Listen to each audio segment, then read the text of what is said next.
are in listen-only mode. Well, good morning, everybody. Good afternoon, I guess, in some cases, wherever you are. We're going to get started here in a second.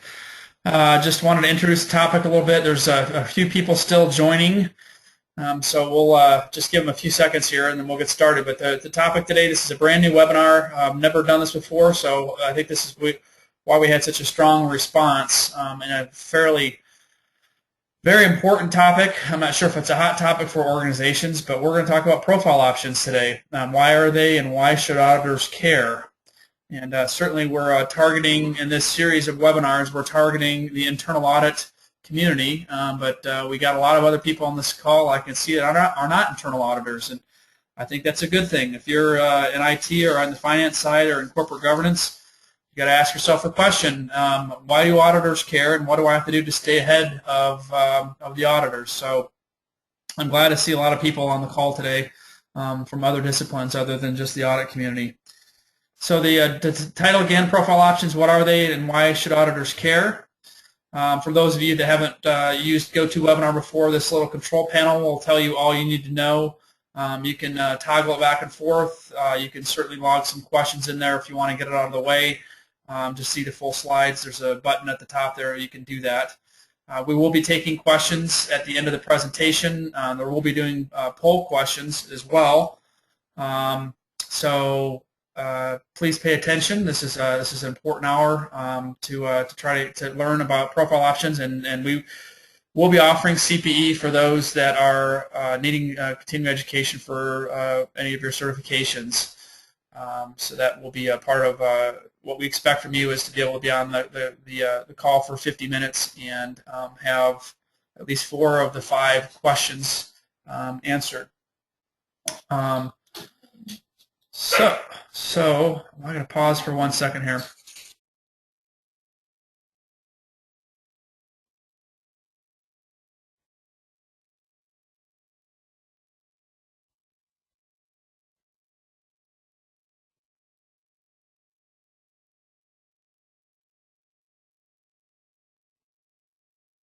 All right, sorry about that. I had my dog just coming into my office, and I thought that would not be good. I had my dog barking during my presentation, so I had to shoo him away. Anyways, presentation agenda. Well, we're going to talk first about what are they, how are profile options set, a couple of examples we're going to go through, talk about control expectations, some audit procedures, and then we're rolling out today a new free assessment or a health check that we're offering to the user community and to auditors to take advantage of. We'll be talking about that towards the end of the presentation. So again, the CPE requirements, if you're interested, 4 out of the 5 poll questions during the webinar, and attend for at least 50 minutes. So for those that aren't familiar with my background, I'm a CPA by trade. I spent 6.5 years in controller and CFO roles. I was the chief financial officer for a $150 million company and a divisional controller for a $1 billion plus publicly traded company. I've got the only book in the marketplace, Oracle E-Business Suite Controls, Application Security Best Practices. It's been out for a couple of years. I would certainly encourage you to take advantage of that if you haven't got a copy of it. It's available on Amazon, off of our website, and a variety of other places. So my experience also includes some Big Four experience, and I've been really working in on my own, or I had my own business starting since 99-ish, and I've been really focusing on security and control space for about, gosh, it's going on about eight years now in different capacities. So I've got a wide variety of auditor roles. I've experienced the real world and an implemented perspective, post-implementation as a divisional controller, where I had my first exposure to the application. So bring a wide variety of perspectives. Also been published in a SOCIS journal, Control Journal a couple times, and even the Association of Certified Fraud Examiners a couple years ago in their fraud magazine. So we're going to start off to make sure everybody's paying attention from the get-go, is I'm going to push out a poll to you. The first question, this is going to be quick. I'm not going to spend a lot of time on this poll. So if you're needing CPE, now is the time to launch this, and you should see this on your screen, I'm thinking. Hopefully, yep. Nope. Hold on a sec. Let's see here. Yep, you are seeing this. So That's good to see some of you respond. I'm going to give you just probably less than a minute to respond to this, and then we're going to get directly into the presentation. So it looks like, oh, this is great. Everybody's jumping on this right away. So the CPA certificates will take us a few days to process. It's fairly manual on what we do, so please just be patient with this. And if for some reason a week or so from now that you don't have access to the CPA certificates or they haven't been emailed to you, please feel free to send me an email and respond to the email that you got on the when you got the registration information. So we're going to go ahead and close out the poll and get back to the main slides here. Whoops, I'm trying to get back to my slides. Give me a second here. All right.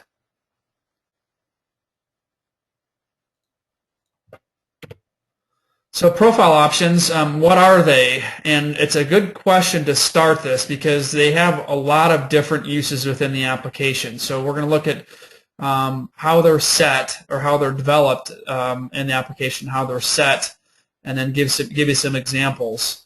So this is, I pulled this screenshot from an 11.5.9 environment, or I'm sorry, 12.1.3 environment. And there was 8,591 profile options.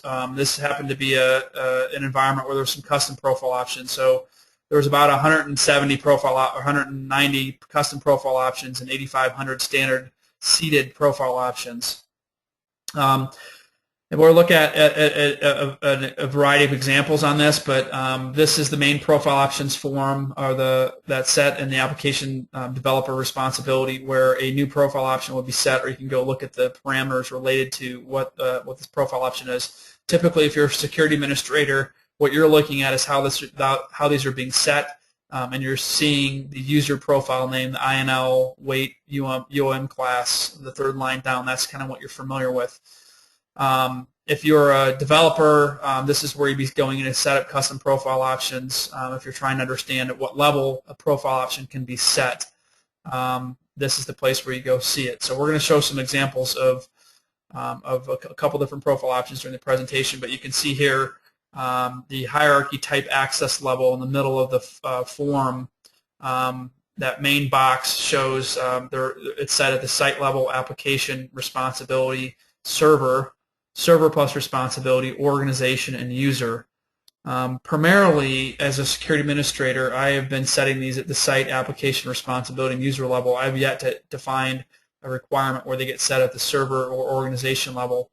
Maybe these are things that DBA set up when they're managing, application servers or multiple application servers or something along those lines. But I think those are few and far between. So the use of them, or what are they, comes down to a wide variety of topics, and these are four very broad topics: process design, control design, security, and data security. And so giving some examples, I think, will help understand this, but profile options will allow our flexible things that Oracle puts in the application that allows you to manage a wide variety of things, from a site-level profile option, from things that are very benign to things that are very high risk, very low risk, and high risk. So we're just going to look at some examples. And of the 8,700 in this environment, there are a wide variety of risks and impacts. So I always like to say, as it relates to the level of risk, there's some black, gray, and some white. Black being there's definitely a very high risk. Making changes to those, there are gray, some things that could be high risk, and there are white, things that most likely are low risk, or that based upon our understanding that are very low risk. The use of these profile options varies from environment to environment. So the point really we're going to come out of this is you have to kind of do your own risk assessment, your own understanding and review of what is being used, or what in some cases what is not being used, to that's specific to your organization. So we'll see as we go through some examples. So just poll number 2 here. If you're an auditor, I'm kind of curious for those auditors in the crowd. Have you performed an audit of profile options? So I've got 3 choices here. I'm really looking for an auditor's perspective. Yes, no, not sure if you're an auditor, or number 2 or number 4 would be I'm not an auditor. So if you can give me some feedback on that. I would be curious to know how many people haven't audited this and why it hasn't come up, because these are fairly high-risk issues, and perhaps you just haven't cycled through it in your audit process. But the reality is they should be audited on a regular basis. If you're doing an audit of eBusiness Suite, every time you go in and do an audit, you probably have some reason to audit these. Maybe not the entire population, but like if you're doing an application security audit, you should be looking at it. If you're looking at a controls audit or automation controls audit, or a SOX audit, whatever the specific nature of your audit is, you should be looking at some elements of profile options. So it looks like 90% have voted, and about 23% have said yes, 30% have said no. So on the auditor side, a little more than half have not looked at these, and then there's a large percentage of people on the call that are not auditors. So that's interesting feedback. So this is maybe that's why this has gotten such a significant number of attendees today, because it's a hot topic, and maybe you're trying to understand what it is you need to be looking at. So how are they set? I'm going to show how they're set, and then we're going to look at some examples. And this is somewhat important to understand how they're set to be able to know how to evaluate the examples and the risks associated with them. So there's 2 main forms in the application where these are set. The first one is the personal profile values form. I've included that's the form name at the top. I've included both the form name, the function name, and the user function name, because there's some variations of what this is. If you're an auditor and you're looking within the application, you have an SOD tool, for example, a product like CS Comply. You could be looking at this as a single function risk and putting these into your SOD library to pull to see who has access to these. So that's why I provided both the function name, the user function name, the form name, and then provided a screenshot. Now this personal profile values form is a fairly common form that's deployed all over the place, in that if you're using standard menus and standard submenus, more than likely your end user are going to have access to this in a production environment. Unless you've specifically identified this as an issue and determined that they should not have access to this, and done a specific, either removal of this, or as we're going to look at later, a custom PLL, some development on this to be able to limit the access. More than likely, everything we talk about today as it relates to user maintenance of profile options, it's going to be existing in your environment. So this is the first form, as the personal profile values form, or also the function name is the profile user values. What you're probably more familiar with if you're a security administrator or an auditor is how these get set through, commonly set through the system administrator responsibility. So this form is the system profile values form, the user function name, profile system values, and you can see the form and function name up there as well. This is more commonly where profile values are set, and in some cases, if you're an auditor or if you design security related to this may be the only place you thought that profile options could be set. You can set user profile values through this form, but it's not the only place you can set them, as we saw in the prior form, and we're going to look at a couple of examples. So this is a place where you can set and query profile options at a variety of different levels. You can again kind of see on the left on the Find System Profile Values form. In the middle left there, you can see it, Site, Application, Responsibility, Server, Organization, and User level. That's consistent with what we saw in the prior slide as an example. So 2 ways that things can be set: through the User Profile Values form or Personal Profile Values form, and the System Profile Values form. The user profile values form is going to be all throughout the application. It's a lot of the requests menu, the FND. I'll have it here. FND 4.0 menu is a common menu where that is, and that's often deployed. So this is going to be something end users will have access to. The system profile values form here, or the profile system values form function, is something that's typically only accessible by security administrators through the system administrator responsibility. So how are they set? I'm going to come back to this topic, and we're going to look at a couple of examples next. This happens to be a sign-on notification profile option. So I'm going back to how this is set up within the application. And we're going to look at the hierarchy type access level, which is the middle of the form, the box to the left, the red box, and then the user access box. So the hierarchy type access level box determines how this is maintainable or where it's maintainable through the system administrator or the system profile values form. The right-hand side where it says user access, that's determining whether it's visible or updatable through the user profile values form or the personal profile values form we looked at. So to get you some perspective on, from a risk perspective, how many of these can be maintained through the main system form. All of them can be maintained through that form, the system profile values.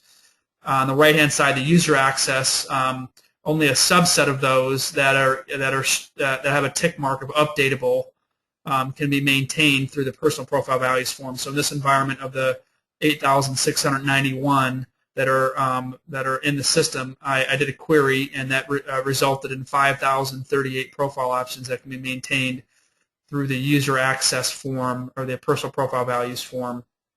So as we're going to talk about, one of the probably most significant risks that you have in your environment, if you haven't audited profile options that haven't been identified as a risk, is in this example, there are 5,000 different profile options that can be maintained by the users individually. From a hierarchy perspective, I haven't really touched on this yet, but from a hierarchy perspective, it kind of is almost backwards from what you think. If something is set at the site level, that's a site level setting, and that's it's common for things that are applicable to everybody or everything, every process, to be set at the site level. When you go down from there, the application level, responsibility, and user level, in this example, to the extent that there's something set at the application level, it overrides the site level. To the extent that there's something set at the responsibility level, it overrides things that are set at the application level or the site level. And things that are set at the user level overrides the things set at the responsibility, application, and site levels.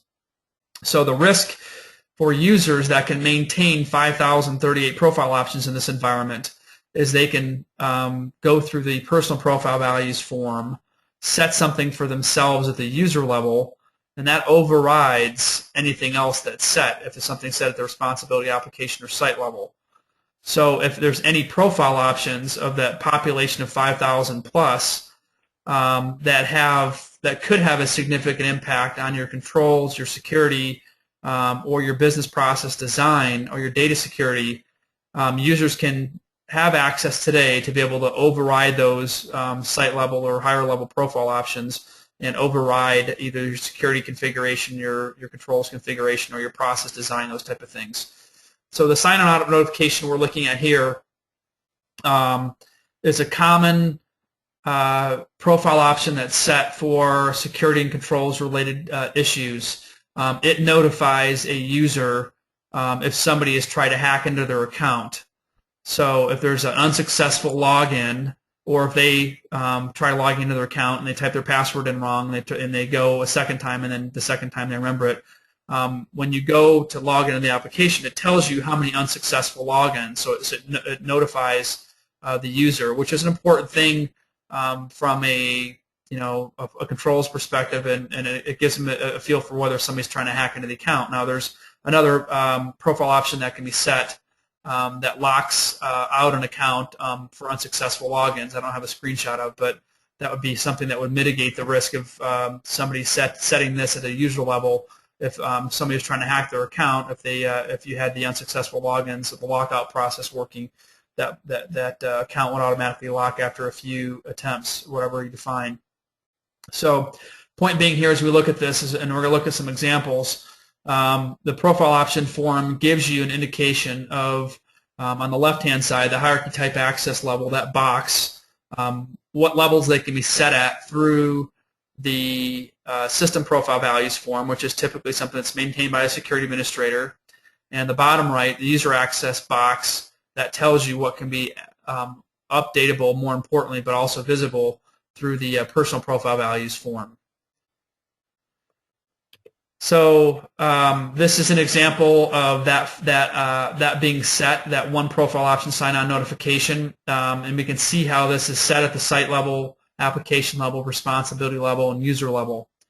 So the fact that it's set at the user level, this is my username Jeff.Hare, it would override any other settings that are different than this. It's the most significant level. I don't call it the highest level or the lowest level because that kind of confuses things, but it overrides all the other levels. So here's an example of it being set at a variety of different levels. Because in this case it was set at the user level, it would override all the other levels, but more importantly, it would override the site level configuration. This is something that's typically set at the site level because it would be trying to set this process in compliance with a security setting or a security policy at a corporate level.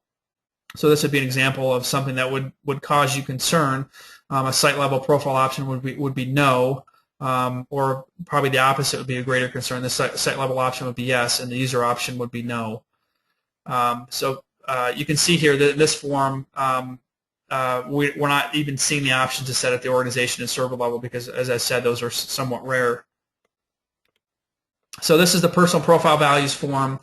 Again, I wanted to demonstrate here because we saw on the profile option setup that this is something that could be maintained at the user level through the personal profile values form, and indeed I went into this form. I saw that it was set, in this case I saw it was set to no. I could change it to yes if I wanted. So this is just illustrating for this one profile option how it's set up, how it's maintained both at the user level and the system profile values level and at the personal profile values forms. So the next poll we're going to take here is specifically looking at the risk related to the user profile values form. So I'm going to put you on the spot here and ask you to identify whether you've identified the access, the ability to change this through the user profile values form, whether this has been identified as a risk to your organization. So I'll give you guys a minute to respond to this as well.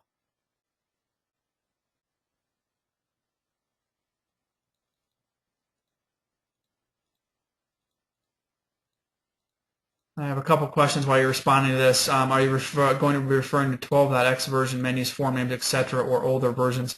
I think everything we talked about so far is definitely applicable to all versions of the applications, whether you're on R12, 11i, or an earlier release.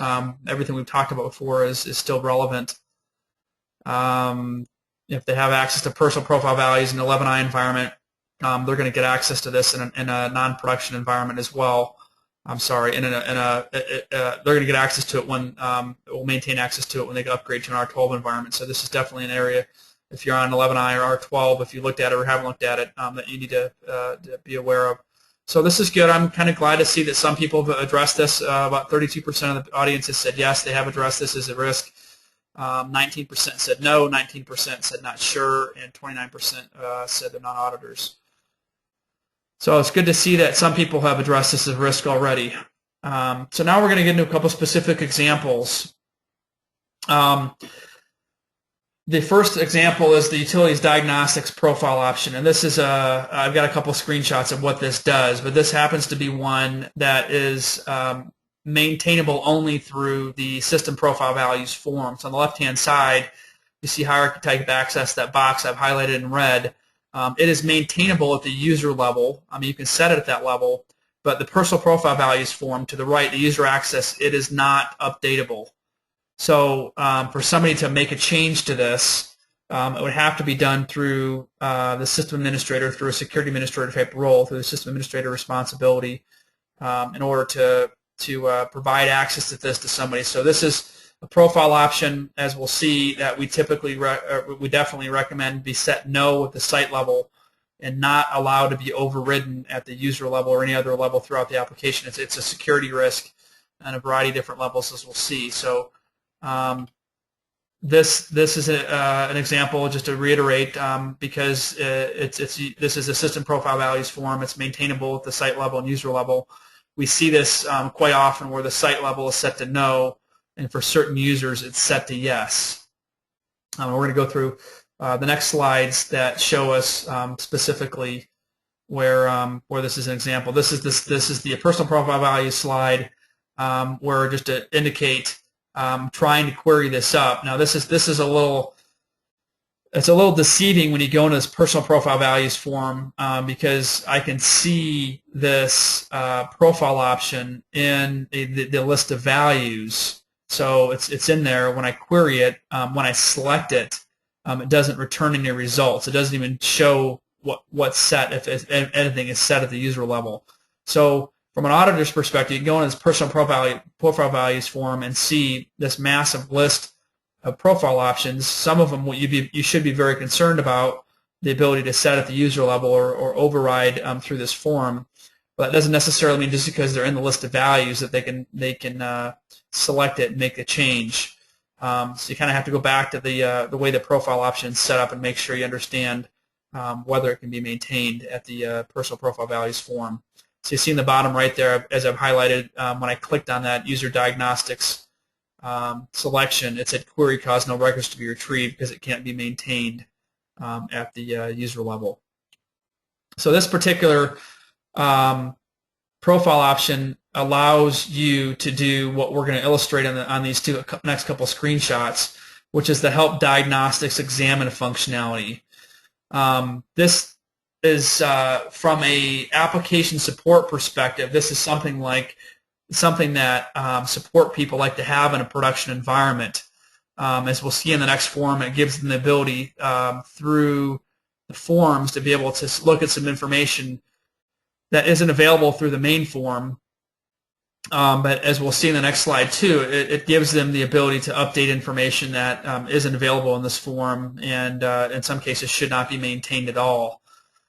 So this profile option, when it's set to yes, it allows, when you go into diagnostics examine, it allows them to go directly into, as we'll see in this next form, this ability to choose fields and select some other. Actually, this is the first thing they see, is this examine field and variable values.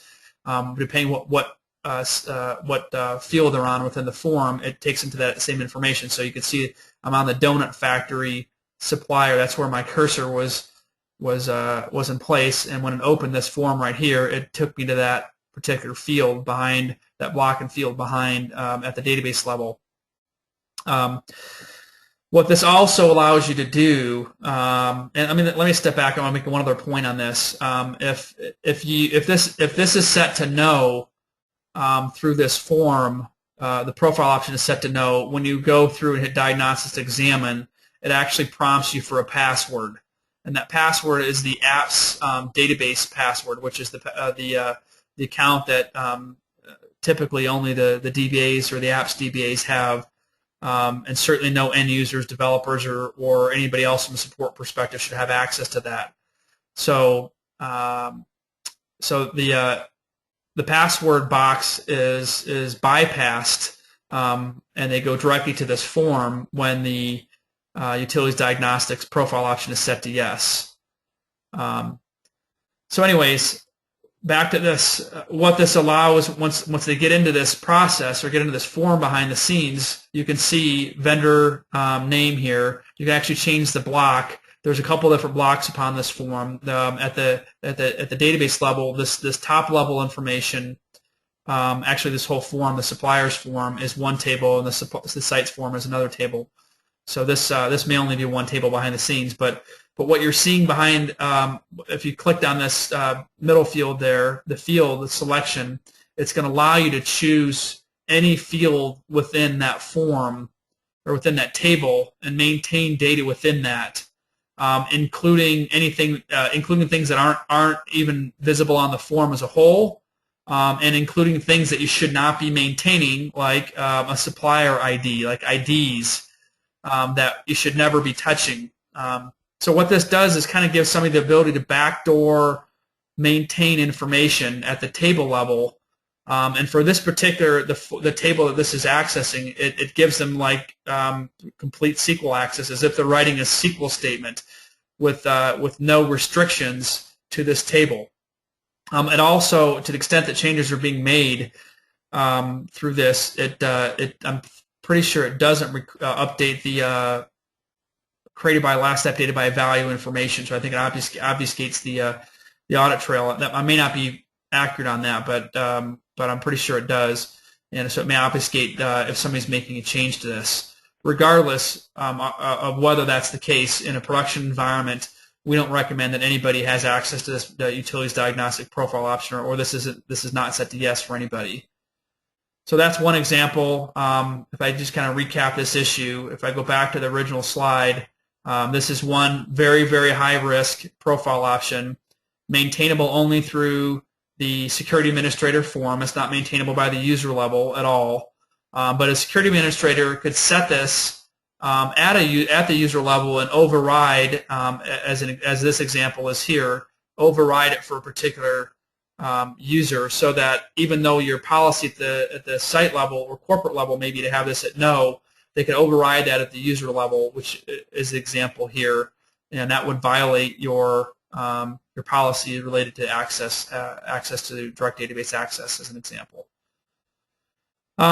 So we're going to look at another example before we get into controls and audit procedures, and that next one here is something that's related to the journal approval workflow. If you're using the journal approval workflow in either 11I or Release 12, which is a fairly common automated control or automation control that is being used to automate the approval of the journal entry process.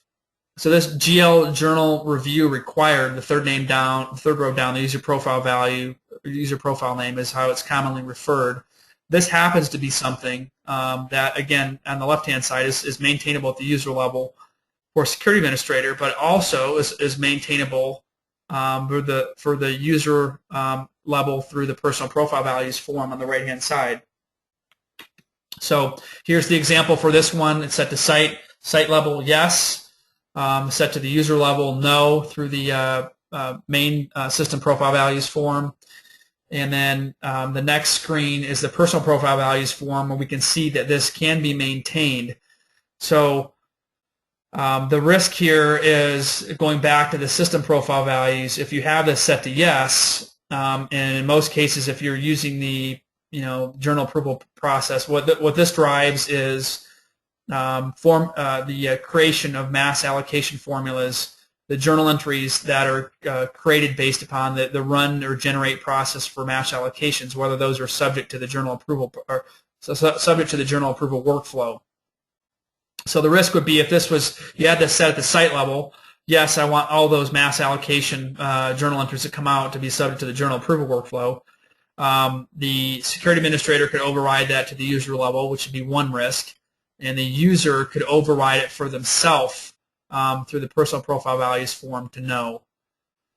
So if this was a configuration related to a key control, if your journal approval process workflow was a key control, which it often is from a SOX perspective, and you have this GL journal review required, one of those configurations that supports how the journal approval workflow work, if you have it set to yes at the application level, a user could override this at the personal profile values level, overriding your controls. In other words, then if they ran the generate process or they entered the journal entries related to it, their journal entries wouldn't be subject to the journal approval workflow. So that would be a way that they've overridden the controls from a design perspective and practically, or possibly practically from an execution perspective, by using this personal profile values form. And this is just the excerpt from the GL User's Guide. It specifies what this journal review does, profile option, specify whether generated journal batch within an auto allocation set needs to be reviewed via Oracle workflow, which is the journal approval workflow, before posting. The default value for this profile option is no. Oftentimes, depending upon how you have your controls, designed for a journal approval workflow. If you're not using mass allocations, then that's not really even relevant. If you're using allocations, mass allocations, but you have the controls, you have somebody kind of monitoring when somebody sets up an allocation formula to make sure that's appropriate, then the generation of that may not be as big of a concern because your control point is at the point that the auto allocation or mass allocation formula is defined. So may or may not be a risk in your environment. I'd have to really understand, number one, what your design is related to the journal approval process, and number two, whether this has been overridden and whether that override is appropriate. So I'm going to now open this document up, and this is a document we've been putting together for, frankly, not that long. We have essentially tried to start a risk assessment process related to profile options. And I don't want this to be in any way, shape, or form. I mean, I will give access to this for you guys to have access to and review kind of what we've done. But this shouldn't be a substitute for you doing your own risk assessment and analysis of the profile options that are set in your environment. So what we have kind of started to do is document the things that are high risk, that are typically then things that should only be set at the site level, or should go through some type of change process. If it's even in some cases, even it's going to be set at the site level. Certainly, if it's going to be set at the user level and overriding those things, it should be set, set as well. So this is an example: personalized self-service definition. This allows whether somebody can do OA framework personalizations in your environment. So this is an example where it's probably not set anywhere. It may not be set even at the site level. In some cases, these aren't defaulted to a value. They're set to 0, or they're blank. This should be set to no at the site level. And when somebody has an approved change that's been made, so OA framework personalization, so it goes through some type of SDLC process you have defined, then maybe perhaps you would set this for a particular user at the user level for them to go into the production environment and migrate that OA framework personalization to the form that it was developed to be used for. So that's the type of analysis that has to go in to each one of these. What levels is it appropriate to set? Is it appropriate to set at the site level? At what level, and at what the value is? Is it appropriate to set at levels below that? So, for example, as I said for the personalization one here, no at the site level is our recommended setting. Yes at the user level when approved through a change management process to migrate a personalization. So that's one, analysis that's been done versus the one we looked at prior to this, which is the utilities diagnostics. Because of the risk related to that, we recommend no at the site level, no at any level in production, should not be allowed at any level in production, even if approved by management. There's a security risk related to this, and somebody can go in, make a change to an ID, and that change to the ID may corrupt your data, in essence, will leave you unsupported for that change from an Oracle perspective. So we have some examples in here. I'm not going to go through this in a lot of detail. This would be maybe a good starting point for you guys if you're on the IT side, if you haven't done this, haven't started doing this. If you're on the audit side, this would be something, as we're going to look at in a minute, that I would look to your business to starting to develop your business analysts, your security administrators working on all these things together to start developing a risk assessment related to this. I'm sure I'm going to get lots of questions on that. There's no doubt about it, because there's a wide variety. With 8,000 different profile options, I've chosen 2, and those are kind of some good examples. But and we're certainly not going to have time to go through a lot of examples, even in the Q&A session. But I think hopefully you're getting the gist of the risks and the process related to it. So next couple slides, we're going to look at control expectations. So if I'm in your corporate governance group, I'm designing controls from the beginning. If you're on the internal audit side, if you are helping your business design controls or putting the expectations, these are some things that I think that you should be expecting. So first and foremost, the risk assessment needs to be performed to identify which profile options should be subject to the change management process, or all profile option changes are subject to the change management process. So those are two different ways you can look at it. You can say every profile option is subject to the change management process, which means it has to go through proper approvals.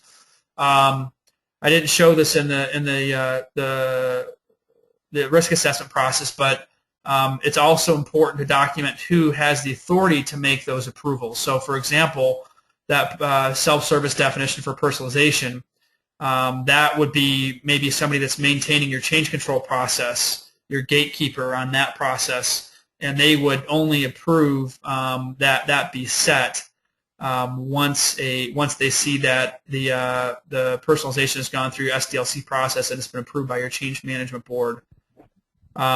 Versus, gosh, another example, if it's something that's specific to a particular module that you have like a supervisor that has access to something that a user doesn't, maybe it's the module lead or the business analyst that would make the approval. So the first thing you got to say is if everything's going to be subject to the change management process, then it's easy.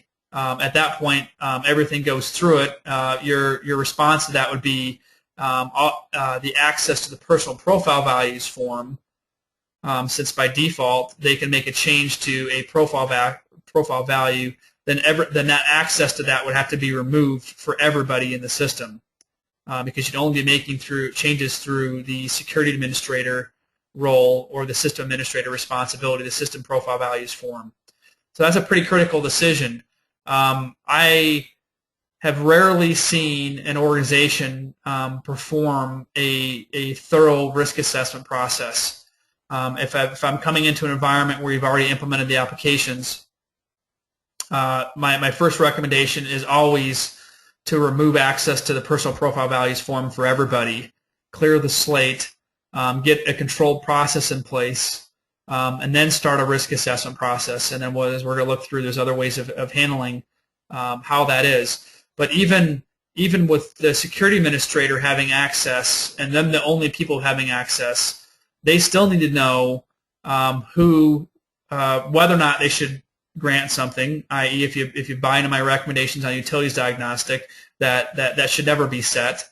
And if it can be set, at what level it should be set, and if it's at what level, at whatever level it can be set, who could make changes or who approves whether or not it gets set at the site level, what other level, and whether the overrides can happen. So that's a pretty, frankly, it's a long conversation in some cases, a long conversation for each profile option, one by one, that the business has to go through, business and IT have to review and go through and make a determination. So let's say you've started that risk assessment process. The next bullet down there, it says the change management documentation clearly identifies the profile options that are subject to the change management process, or states that all profile options are subject to the change management process. So if some, for example, are not subject to the change management process, then that should be documented somewhere. It could be a procedure document for your change management documentation. It could be part of your policy. It could be part of a standard. But your security administrator needs to have a clear understanding of which ones are subject to change management, which ones are not subject to change management. Like if you're setting up a printer for a person, that may not be subject to a change management. Or you could have a process between the formal change management process and having no controls whatsoever. So it could be, well, it needs to go through an approval, but it doesn't necessarily need to go through our change control board. So that would need to be documented very clearly for your security administrator. And to the extent that it's not documented clearly, you're setting yourself up for a misinterpretation or misunderstanding of what their expectations are by your security administrator that's maintaining that value. The next element here is a log-based or trigger-based auditing solution has been deployed to build a detailed audit trail of profile option changes. So this is something that the concept of the lack of an audit trail of system-based changes. This is something I've talked a lot about. If anybody that's followed any of the work that I've done over the last 7 or 8 years, you probably know that this is a hot topic for me. I'm not going to go into a lot of detail. If you have no clue what I'm talking about as it relates to log or trigger-based auditing solutions, there is a recorded webinar that we have out there that I'd encourage you to watch, and I'll send a link to that when I send out the slides to everybody that's attending. So we're big fans of using trigger-based auditing solutions, much more so than log-based. We have implemented a product from Chaos called CS Comply at a lot of different clients, and it's been a great tool for us to be able to build a detailed audit trail of profile option changes, amongst other things. So I always like to have a QA process in place. Unless you have a security administrator that does everything perfect the first time, they will make mistakes. They will misinterpret the policy. They will make changes that are not appropriate to in your environment. So the thing on these very high risk change areas like profile option value changes, it's very important to have a QA process, and that would require you starting from a system-based audit trail, using a tool like CS Audit to be able to build that audit trail, to have a population of changes. Then you trace those changes as it's slated in the 5th bullet point here, the next bullet point. You're tracing those back to your change management process to make sure that documentation's been provided and proper approvals have been obtained. Now going back to the personal profile values form, the risk associated with that, I want to specifically kind of recap what my recommendations would be on that. If you haven't done a risk assessment and you haven't really documented it clearly, what should be, go through change management, what shouldn't, what approval processes that need to be in place, who the approvers are in those, and you haven't looked at all 5,000 different profile values to determine what the level of risk is associated with those, my immediate recommendation is to retract access to that from everybody in the production environment, and then potentially redeploy that with a scaled down version of that form. So the form, as we're seeing in the 2nd bullet point, the form could be restricted through development into the custom PLL, or a product. Chaos CISA is a product like CS Accelerate that allows you to do that without writing code directly in custom PLL. That restricts access to just certain profile options that you deem are low risk. So, for example, if you want to deploy the ability to change Java color scheme or time zone or number of copies or printer, some of those things that are very low risk, and allow users to maintain those, then just deploy those out for them to be able to maintain, and restrict them from the ability to maintain everything else that you either haven't evaluated or that you have evaluated that have a high level of risk. Type of development isn't it's not rocket science. It's not easy, but it's not overly complicated. It's something that's definitely worth investing in, given the substantial level of risk that we've talked about today in the presentation. So we're getting down here. The last couple slides, audit procedures here. If you're an auditor, so I would say review your change management procedures. To review for expected controls, like we've talked about in the above slides. Ask security administrators about these expected controls. Do they really have an understanding of what should go through change management, what doesn't? Is it documented? Is there some informal things that maybe they know that you can get some level of comfort on, even though it's not very well documented? Certainly, as you've seen, my recommendation definitely is to make sure it's fairly well documented. Next bullet point, security administrators about access to the user profile values form, whether there's been any development put in place to address the risks associated with access to this form. So maybe if your firm, your company has already identified this as an issue, maybe they've already deployed that custom PLL that to limit that access. So now you're not as concerned about who has access to the user profile values form, because it's fairly restrictive on what they can do. And then you just need to focus on the process of what's been happening through the system profile values, or the profile values form that's in the security administrator responsibility or system administrator responsibility. And then the last thing is query profile options that are set at all levels, and this is fairly easy to do, and trace back to a sample back to the approval process.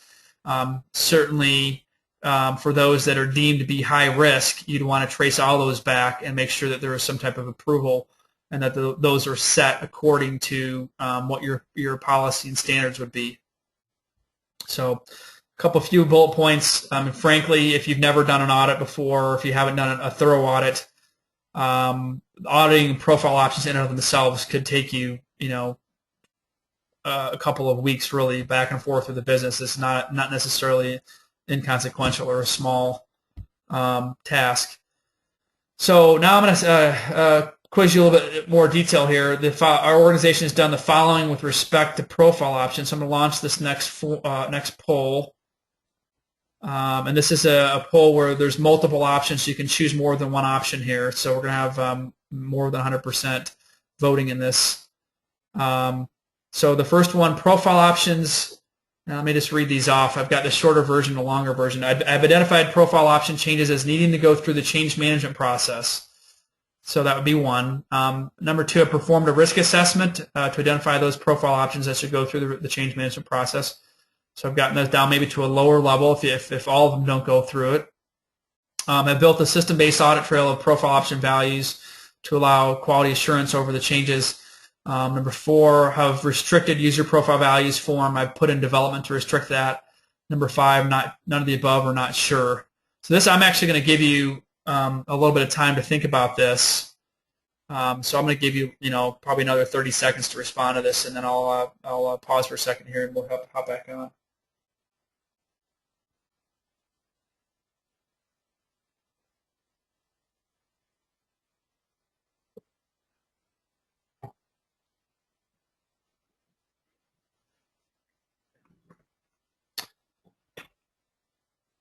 So we're getting close here, 70%, 75%. Good, you're getting close to having voted. I'll just give you about 10 more seconds here, and then we'll close the poll, and we'll share the results, actually.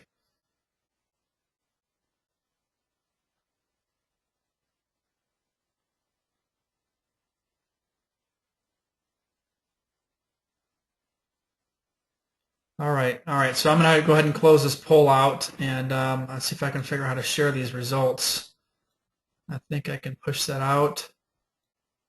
And so here are the results on this one. Just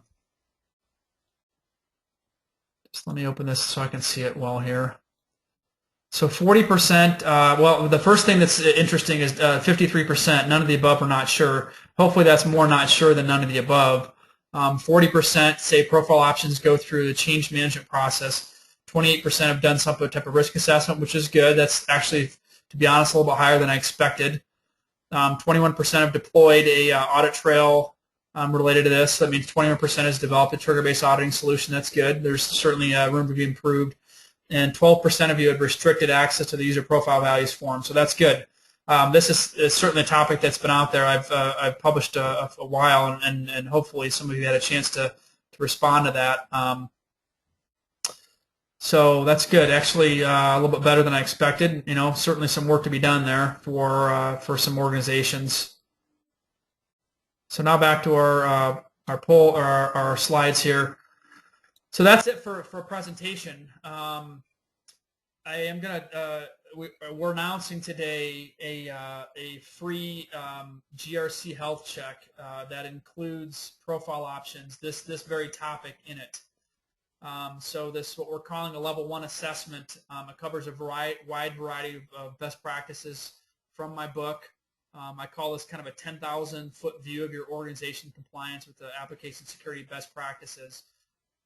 It gives a good first look at your organization's application environment, and it includes results and analysis from myself, and then a presentation of the results to you.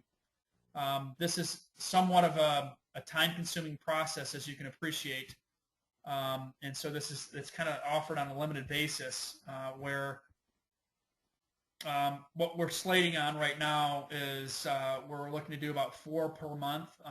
Our Director of Business Development, Phil Ryman, who's on the call with me today, would be managing that, would work with you in managing that, and scheduling them to do about 1 per week. So there is no charge for this.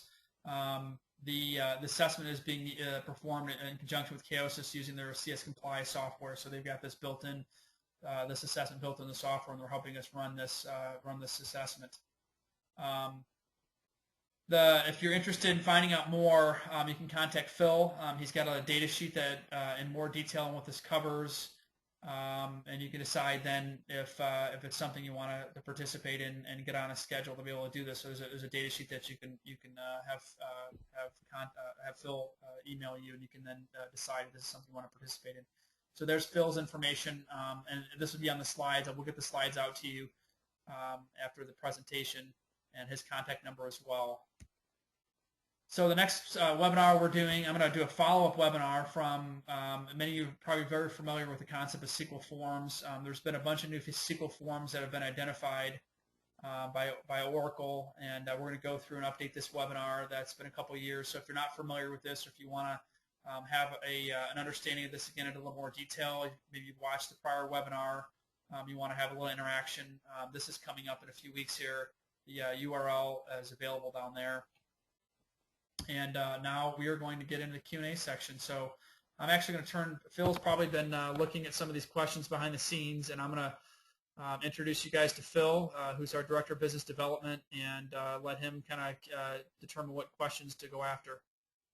Phil, are you there? Yep, I am, Jeff. Thank you very much. By the way, your sound is muffled. You're not coming through very loud or clear. Oh, that's a bummer. Sorry to hear that. And you still are. Okay. Yeah, we have quite a few questions here. Get the first one. How do you best identify who has access to the user profile values form? Well, that's a good question, because there's no easy answer to that. The easy response is there is no query that really gives you that information, but the easy response would be to use a service that we provide, a SaaS service we provide that can give you access to that. That's built into our controls library. There hasn't ever been a query I've seen that's been able to do that effectively, because of the recursive nature of the menus, the detailed nature of the menus being, several layers of menus. We can give you maybe some ideas on where to look, but without some type of SOD tool like CS Comply or a SaaS service to be able to pull that in, I wouldn't have a degree of confidence you can get all of those, unfortunately. Okay. Next one. Do you have a starting point for the high risk / low risk profile options? Yeah, that's available. So you can, if you're an end user, we're building and maintaining this list, and we can send you a link to the what we call the internal controls repository. So as we see some updates to this, and certainly with 5,000, profile options to be set at the user level, and 8,000 that can be set at the system level or through the security administrator. We're never going to get to the point where the list is going to be comprehensive. So you're always going to have to be able to do this in your environment. But we are providing that spreadsheet in the internal controls repository. If you're an end user, we'd encourage you to sign up there, and to the extent that you want to look at it now, matter of fact, I think I uploaded a couple days ago with the latest updates. And to the extent that we'll make updates, that'll be made in that venue. Next question. Does the Oracle GRC modules provide similar functionality to your trigger-based tools? Yeah, the Oracle GRC modules, the one that would be similar to that would be CCG, Configuration Controls Governor. We typically prefer the Chaosis tools for a variety of reasons. The Chaosis tool is superior to the CCG trigger-based auditing solution at a variety of different levels. We can certainly have that conversation offline if you're still in the market for a tool. But yeah, the CCG tool could be used. It's just not as good as other tools in the marketplace. And the last two, will you provide us the risk-based profile spreadsheets? Yes, that is exactly the spreadsheet we looked at, and that's that. If you are an end user, that will be in the internal controls repository. So if you are not signed up for that, we will. There's a link on our website, the homepage, erpra.net. There's a link, and for those of you that are end users, I'll do my best to send you out that link specifically, and invite you to the ICR, as we call it, certainly. One more. Is there any cost associated with the application security risk assessment you mentioned? No, there is no cost associated with it. It is, like we said, a 10,000-foot level view. So it's not going to be a detailed analysis. It isn't doing, an SOD analysis. It's just looking at some of the key elements of it. But certainly it's not a comprehensive assessment at the 10,000-foot levels. But yeah, that's why we're offering it for free, is to give you a high-level understanding of where you are. And the last one, what is the title of your book? Oracle E-Business Suite Controls, Application Security Best Practices. It's available on Amazon, and there's a link off of our homepage, erpra.net, if you're interested. I think that wraps it up from a Q&A. All right, that sounds good. I'm going to put this, we're closing out our time here. I know we're about over on time. The final question here, if you haven't got all 4 of your questions, is just to recap again, if you need a CPE certificate. So I'm going to share this last one. And I'm going to leave this out for about 30 seconds because I want to get to the next slide, which gives you some contact information if you haven't got contact information as well. So it looks like a good chunk of you are needing CPE certificates. I can say there's a pretty large audience today that attended, and it's going to take us a little while to be able to get the CPE certificates and built. So I would say at least a week. If you can give us that, I would appreciate that, and just be patient. If for some reason you need it right away because you're trying to do CPE reporting, certainly shoot me an email on the next slide, and I will do the best to get somebody to get that out to you as soon as possible. So I'm going to close this slide, and then the next slide we have is resource slide, which is my book. There's a lot of resources on our website. I think I've covered that, and the ICR, there's a whole bunch of other information, internal controls repository, that I would recommend you look through here if you're not familiar with it. The goal really of the internal controls repository, and it's been set up for 3 or 4 years now at least, is to allow us to be able to share some information with end user companies, end user organizations, and update content for those people that we have good relationships or close contacts with, that don't necessarily tip off the auditors to the external auditors in particular on hammering you on issues. So we provide our latest and greatest information in there that only end users can get and external auditors can't. A little caveat here, and then contact information. So I'm going to leave this slide up here. I'm going to go ahead and close out the presentation. I appreciate everybody's time today. If you have any questions on this topic, please feel free to email me if we didn't cover those. If you have other suggestions for webinars, please also email me. And I look forward to seeing you at next month's webinar. Appreciate your time, and certainly if there's any way we can help you on this topic or anything else, please let us know. Have a good day.